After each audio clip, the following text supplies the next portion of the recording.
Hello, my name is Mary Getty, and today I'll be talking to you about meningitis. So what is meningitis? Meningitis is an inflammation or swelling of the protective membranes that surround the brain and spinal cord. Examples include the dura mater, the arachnoid, and the pia mater, depicted in the image to your left. A bacterial or viral infection of the fluids surrounding the brain and spinal cord are generally the most common causes of meningitis. However, injuries, cancer, certain drugs, and other kinds of infections are also potential causes for meningitis. It's important to note that the meningococcal disease is not the same thing as meningitis.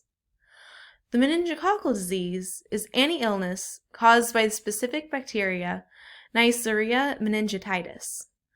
These illnesses are serious and can cause meningitis and bloodstream infections.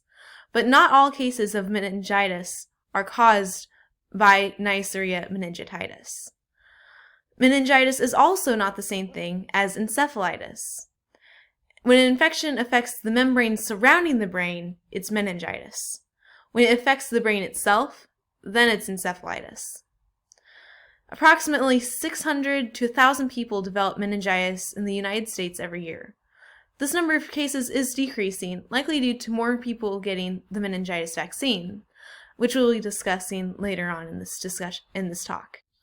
Because meningitis is simply the state of inflammation in the tissues surrounding the brain, and there are many different types of agents that can cause that inflammation, there are thus many different types of meningitis.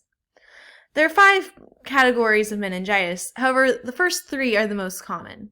These are bacterial, fungal, viral, with the less common parasitic, amoebic, and non-infectious meningitis. These meningitis can also be categorized by how quickly the symptoms develop, either acute or chronic. It should be noted that in most cases, meningitis is acute, generally caused by a bacterial or fungal infection. Now let's go ahead and take a closer look into these different types of meningitis. First, let's differentiate between acute and chronic meningitis. As the names indicate, acute meningitis develops within hours or days, while chronic meningitis develops within weeks or months. Acute meningitis is much more often considered as it is much more common, while chronic meningitis is more rare. This is because acute meningitis typically can affect nearly anybody, while chronic meningitis primarily affects people with weakened immune systems, such as those who have AIDS, cancer treatments, or other types of immunosuppressant medications, including the use of prednisone for over a long period of time. Now let's talk about bacterial meningitis. With bacterial meningitis, the tissues swell around the brain, and this swelling can reduce blood flow to the brain, resulting in paralysis or stroke. While this is a potential symptom for any type of meningitis, it's much more common in bacterial. Acute bacterial meningitis is the most common form and can occur when bacteria enter the bloodstream and travel to the brain and spinal cord. This can occur through anything like a cut or any type of open wound or just typical normal infection. However, this can also occur when bacteria directly invade the meninges due to an ear or sinus infection, a skull fracture, or rarely in some surgeries. Several different types of bacteria can cause meningitis. Leading causes in the United States include Streptococcus pneumoniae. This bacterium is the most common cause of bacterial meningitis in infants, young children, and adults. It more commonly causes pneumonia or sinus and ear infections, and is easily preventable with a vaccine. We also have the previously mentioned Neisseria meningitidis. These bacteria commonly cause an upper respiratory infection, but can cause meningococcal meningitis when they enter the bloodstream. This is a highly contagious infection that affects mainly teenagers and young adults. It may cause local epidemics in college dormitories, boarding schools, or military barracks. A vaccine can help prevent infection, but even if vaccinated, a person with close contact with somebody with meningococcal meningitis should receive an oral antibiotic to help prevent this disease. Now we have Haemophilus influenzae. Haemophilus influenzae type B bacterium was once the leading cause of bacterial meningitis in children, but thanks to new Hib vaccines, the number of these cases has greatly reduced. And finally, we have Listeria monocytogenes, most oftenly referred to as Listeria. These bacteria can be found in unpasteurized cheeses, hot dogs, and lunch meats. Pregnant women, newborns, older adults, and people with weakened immune systems are most susceptible to this disease.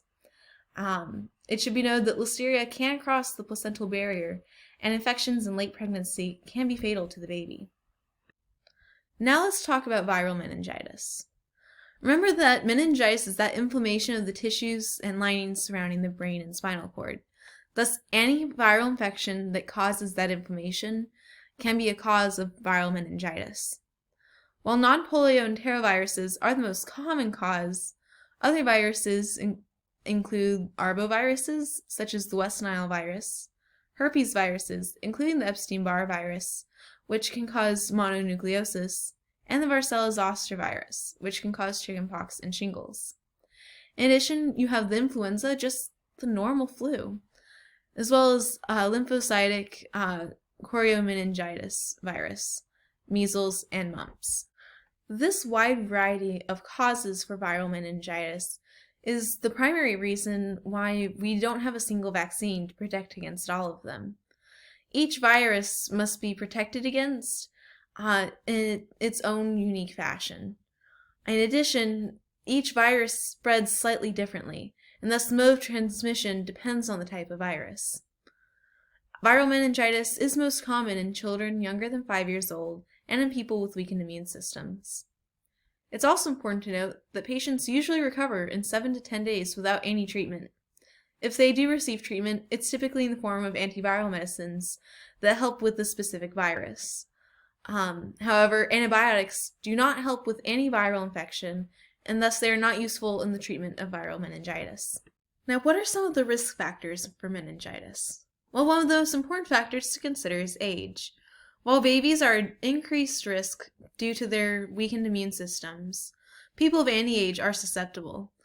It's also important to consider because different types of bacterial meningitis are more common with different age groups, as indicated in the list displayed.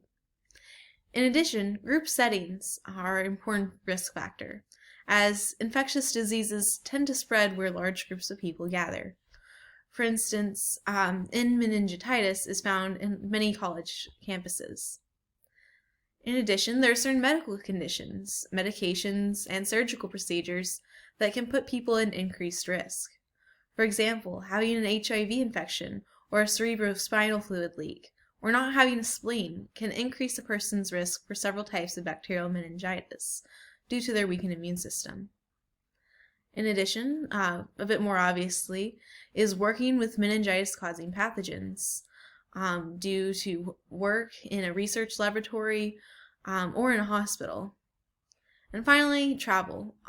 Travelers may be an increased risk for meningococcal disease caused by meningitis if they travel to certain places, specifically in sub-Saharan Africa during the dry season.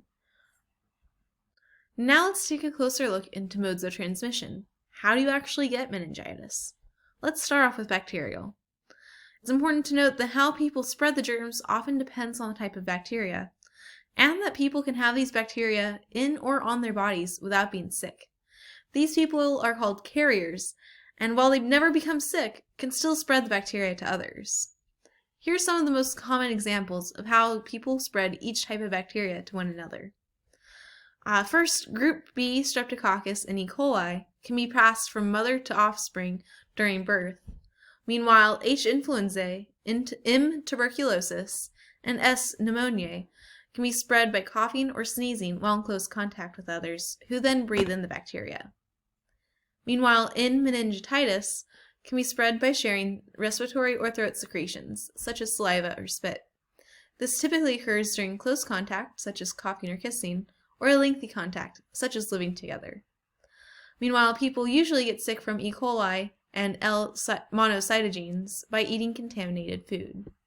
As for viral meningitis, typically this is contracted by breathing in viral particles that have been sneezed or coughed into the air by another infected individual. You can also become infected by touching surfaces contaminated with the virus or through contact with feces and other secretions.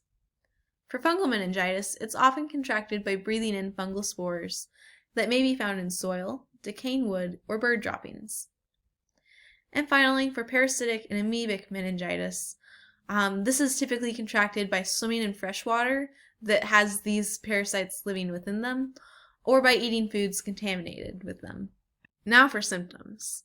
Meningitis is typically characterized by the sudden onset of several symptoms, the three most featured being fever, headache, a stiffness of the neck, and this characteristic rash displayed on the right. However, there might be other symptoms, such as nausea, vomiting, photophobia, or a sensitivity to light, and an altered mental status, like confusion. It's important to note that newborns and babies might not have or might be difficult to recognize these classic symptoms listed above. Instead, babies may be slow or inactive, be irritable, vomit, feed poorly, or having a bulging of the frontanelle, like a soft spot on the top of the baby's head. They also may have abnormal reflexes. Typically, these symptoms, notably for bacterial meningitis, develop within 3 to 7 days after exposure. However, this is not true for TB meningitis, which can develop much later after exposure due to its unusual lifespan. As for the rash displayed in these images to the right, it typically starts off as small red pinpricks before spreading quickly and turning into red or purple blotches, better seen in the image below. It's important to note that it does not fade if you press the side of a clear glass firmly against the skin, making that a key identifying feature for this disease. So how do you diagnose meningitis? Well, first is that purple or red skin rash discussed on the previous slide and displayed in that image below on the right.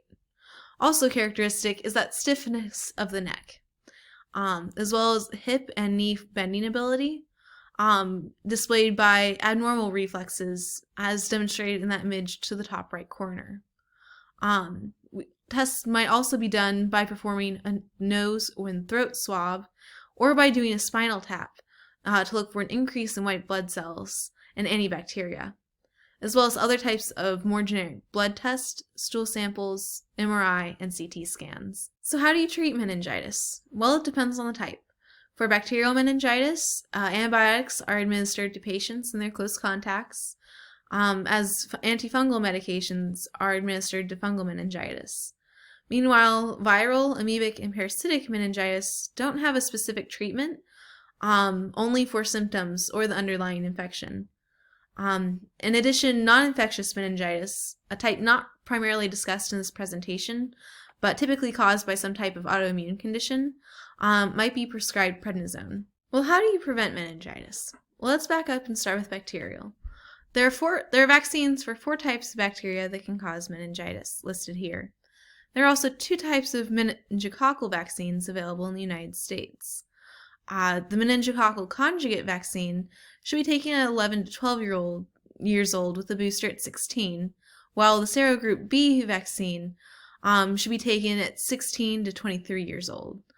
It should be noted that these vaccines can have complications in patients with Guillain-Barré syndrome or due to allergies or pregnancy. Now for viral meningitis. Remember, there's no single vaccine for viral meningitis. While you can go, it's important to go and get your other vaccines on time, and that is a great preventative measure. Really, the best methods are to follow our typical washing hands and healthy habits routines developed during these COVID times. Well, what about post-infection? Typically, people with viral meningitis recover without any treatment or long-term complications. However, bacterial meningitis can prove fatal if not treated within the first 24 hours. With this host of negative consequences, it's absolutely vital that treatment is administered promptly and accurately.